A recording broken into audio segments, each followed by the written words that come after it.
On passe à l'économie avec vous, Axel de Tarlet. Et cette étrange nouvelle, Air France envisage de stopper l'aventure Joon, sa nouvelle marque à bas coût qui n'a même pas 2 ans. Voilà, c'est une information du Figaro. Et en fait, l'objectif de la nouvelle direction, vous savez qu'il y avait un nouveau patron, un Canadien à la tête d'Air France. Et donc, il veut mettre de l'ordre dans la ribambelle de marques du groupe Air France. Invisiblement, il a été un peu perdu. Il faut dire qu'il y a beaucoup de marques chez Air France. Vous avez voilà, la marque Hop, donc ça c'est pour les navettes en France et un petit peu à l'étranger. Vous avez la marque Transavia.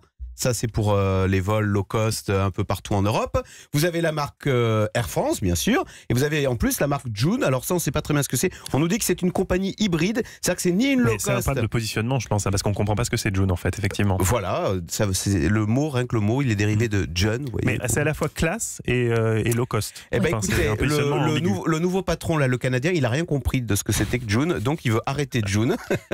Tout simplement. Et il dit il faut valoriser, en fait, ce qui fait la force du groupe Air France, c'est la marque Air France. Et là, je vais vous raconter une expérience personnelle. L'an dernier, je suis allé à Barcelone et j'avais le choix entre plusieurs compagnies. Et c'était la première fois que mes enfants prenaient l'avion. Et j'ai dit, les enfants, j'ai réservé sur Air France. Et c'était au moment de l'arrivée de Joon. Et entre-temps, mon vol Air France a été requalifié. Joon, non, Joon. Il a été requalifié Joon vers Barcelone.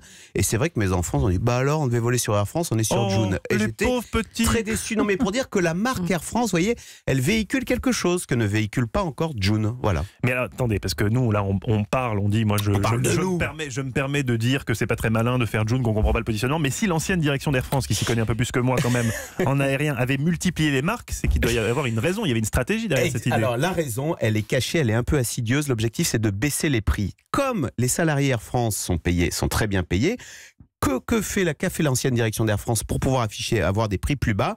Eh bien, elle est partie d'une feuille vierge. Elle a créé de nouvelles compagnies. Ah d'accord, c'est pas des branches d'Air France, c'est d'autres compagnies. Voilà, on a créé une nouvelle compagnie avec de nouveaux salariés qui n'étaient pas Air France, donc qu'on a pu embaucher beaucoup moins cher. Mais résultat, on a eu cette multiplicité de sous-compagnies, ce qui fait que le client est un peu perdu aujourd'hui. Et donc, c'est bien d'avoir une nouvelle direction qui pense au client avant de penser à ses sauces internes et de valoriser cette marque Air France, parce que, je le rappelle, ça fait plus chic de prendre un vol Air France qu'un vol Joon.